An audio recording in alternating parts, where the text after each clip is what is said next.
Hey guys, DJ AJ 101 with you here today. Yes, I'm back. I'm back with a review for you of this thing right here, the Mophie Juice Pack Air. I got this thing a while back, and actually I don't even have my iPhone 4S anymore, so I can't even use it, but I wanted to give you a review because I'm actually going to be giving my old one to a friend of mine that has the 4S, but I figured I'd give you guys a review before I get it off my hands, so let's get into it. So starting off first and foremost, is this really going to be that much of an exciting review or a really feature in-depth review? Not really, because this is it right here. It's a case that has an extra battery on the back. So we're going to get right into it here. I've broken it down into two parts. Basically, it's going to be about the design and build of the case, and as well as the usability of the case and what you can expect out of it for that extra battery life. So starting off with the design, as you can see, this case is actually very well built, and that's actually been my experience with it as well. It has a nice rubberized back on the feel, which is actually quite a difference if you've actually felt like an iPhone 4 or 4S. It actually almost feels quite slippery with the actual stainless steel band and glass on the back. This will actually give it a nice rubberized grip, so it fits very nicely in your hand and almost kind of looks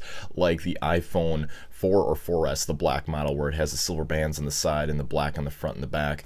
Really is very nice. And if you do look at the far left bottom side, you will see the actual switch for the power to turn it on and off to charge your iPhone from the actual battery pack, which is designed into the case. As well as if you look on the other side, you'll actually find the micro USB charging port, which is where you can plug it in to charge it, get extra power to your phone and charge the case at night, when you want to get a full day of juice for the next day. And if you look on the bottom, there's actually that battery indicator as well. So you actually be able to indicate the battery without actually even turning on the phone. You can just pop it over, press the button. You'll actually get 4 LED indicator lights to indicate how much juice the battery pouch on the back of that case is actually housing.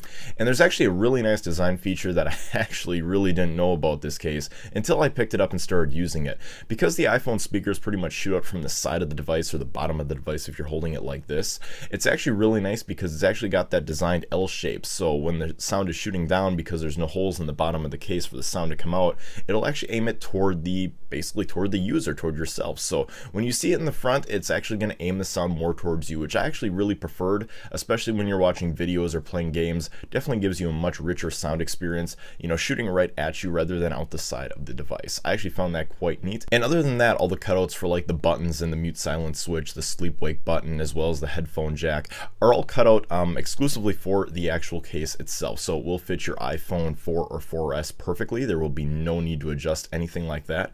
You just basically slide your phone into it, pop the plastic cover on the top, and you are set to go.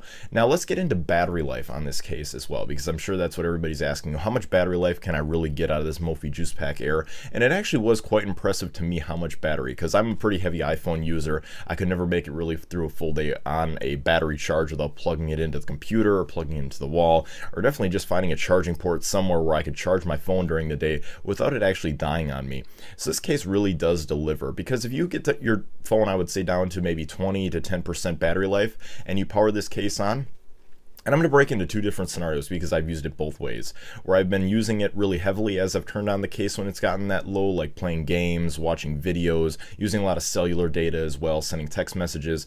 It really does provide a good boost on top of your battery. Before the case actually died, I got to about, I would say, 60 to 70% battery life back from the case, and that's while heavy usage on the phone throughout the whole time. So that was actually pretty good, but it was even more staggering with the numbers when I started to use it. When I was just using it really lightly, like sending the occasional text messages, just updating Facebook, checking that. Very, very light stuff, not really intensive like video or gaming. And I actually got pretty close. If I put it on a 10 or 20% battery life left on the phone, I would actually almost get it up to full charge. It's like 80 to 90% battery life, which is actually quite amazing.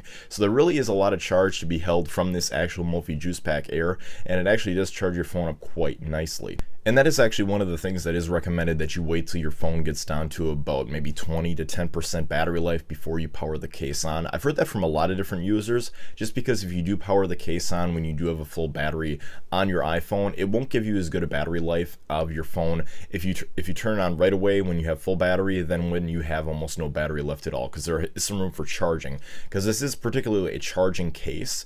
So if you do turn it on, like I said, the battery life won't be as good, you won't get as long, because you will have a lot of wasted power power that will be trying to charge a case on a full charged phone. So it really doesn't make much sense that way. So if I was going to give one recommendation about charging the case, that would be mine right there, just to make sure that your phone is almost dead, and then turn the case on to charge it back up as full as the charging case can get it.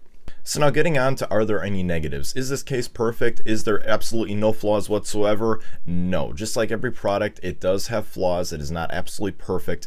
I think one of the biggest flaws that I found out, especially when using this case, just because it really is a nicely designed case, and I think when I bought it, it was going for like 70, 80 bucks on like Best Buy and Amazon and everything else like that.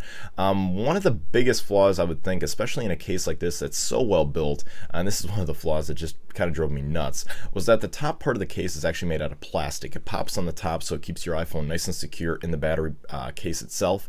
There's actually a little bit of a gap, so the phone wiggles around a little bit within the case. The plastic top, I guess as you could say, doesn't come directly down and keep a nice snug tug fit on the phone itself when it's in the Mophie Juice Pack Air, which is a little bit of a problem. It's not a major problem. It's not like it's just going to pop out of there and, oh, well, we're going to have a problem. No, it will stay nice and secure, but it does move around. I would just expect Mophie to have that adjusted a little bit more so that it would be a nice tight snug fit rather than having the phone a little bit loose so that it does move around on that dock connector that's built into the case. But other than that, it was not that big of a deal. One of the other flaws I definitely noticed, because I am a right-handed iPhone user and I do use my right hand. I'm right-handed, I write with my right hand. I use my right hand for a lot of different things. So when I was using this case and I wanted to charge the case, for instance, while I was using my iPhone, it's very inconvenient to have the micro USB port, charging port, actually come out the bottom right-hand side of the phone. So when you're trying to hang on to the charging case, as an example like this, it's actually coming out right here, so there's really no way to hold on down here and send a text messages or type the actual on the keyboard. It's very inconvenient, and you would more than likely need to use your left hand with your right hand doing the typing if you are right-handed like myself. That is a little bit of a design flaw in my opinion. I think Mophie was really intending for people to use it while it's not charged in or charging the actual battery pack inside the case. So that was just a minor flaw looking at it that way, but if you do want to charge the case while using it, it might be a little bit of a problem, especially if you are right-handed, to use the phone in one-handed operation while it is charging on the computer. But that brings me on to my third, and I think one of the biggest negative things I had about it was I like to charge my case and charge the phone while using it. I did notice that I had it plugged into a wall jack, like an actual power outlet through the actual like little charging adapter that Apple includes. Just plug the USB into it, plug the micro USB in the case, boom, it was charging the case, boom, it was charging the iPhone. Perfect. Not the same case though if you are using a laptop or a desktop computer. I hooked it up to one of my 24-inch Dell monitors here, and I was not getting the same results. It would charge the case, but it would not charge the phone. So if your phone's always on and you're texting people back and forth while you're on the computer, it's not going to really work that well, because your phone's going to die and your case is going to charge, but it will not charge both simultaneously like it will on a traditional wall outlet jack. That is kind of a little bit of a minor flaw, but I did notice that more than likely it's because of power restriction on a computer through a USB port. So that's probably the main reason why. But other than that, just so that you are well aware of those three things, I think those have been my three biggest things, and I'm sure you might notice them as well. So I just wanted to give you a quick heads up about them. So what are my final thoughts and what I recommend this case? Well, if you are kind of a heavy iPhone user like myself and your iPhone is barely getting you through a day on the job, especially when you're out and about and you're not stuck to a computer where you can charge your phone all day, this case is, I think, an absolute must for you. You will get easily at least 3/4 of the battery life back from your iPhone if you are an average user, and if you are a heavy user, I would say at least 50% of your iPhone's battery life, it will be extended by this Mophie Juice Pack Air. Even with all the flaws that I have pointed out, I still think that this does make this a great buy, especially if you're not, tied to a computer or a power outlet on the go. I think this makes a great device. I know when I'm, driving back and forth on long road trips and everything, I always thought about bringing my charging cable in my car, hooking it up, making sure I could charge it there. But actually, I just put it in my Mophie Juice Pack Air, and if it continues to run, if it starts to run low, I just flip the switch and it will start charging my phone just like that. I don't need to worry about cables running over the place. I don't need to worry about docking the phone, and I do have access to my phone on the go. It's just inside the Mophie Juice Pack Air case. I think that does make it a great buy and a great consideration. I know when I picked it up, I think it was like 70 or 80 bucks. I'm sure it's a little bit cheaper now, but I do recommend it if you do happen to have an iPhone 4 or a 4S. I know Apple is still selling those phones along with the iPhone 5. I think it's a great buy, especially if you do need more battery while on the go. So I highly recommend it. I think it's a great device. It's been great for me. But anyways, guys, that's been my review. I just like to ask you guys, of course, what you guys think about this, and if you guys own this case. If I've missed anything in this review, please feel free to leave comments below. I'm sure that will help everybody out here in our community, especially for people that are looking to buy this case and maybe consider this case and are watching this review. You know, definitely throw your comments below. I'm always welcome to any comments, suggestions, concerns, as well as maybe stuff that I missed. This has just been my uses, so I do like to give from personal perspective of what I used rather than just guessing on something. So like I said, do feel free to leave the comments below. Also feel free to rate this video up, subscribe, and check out my YouTube channel as well if you happen to like my content. I do really like enjoying bringing you guys these reviews and the tech content that I bring you on my channel, so I hope you guys like it as well. And if you do want to check out my channel, do feel free. I sure would appreciate it. But other than that, guys, that's been my review. I've talked way too much today. Hopefully I've given you guys a lot of great information, and it's almost the weekend. It's Thursday, so I will have a great weekend, and I will see you guys in my next video. You guys have a great weekend too, all right? Okay, bye-bye.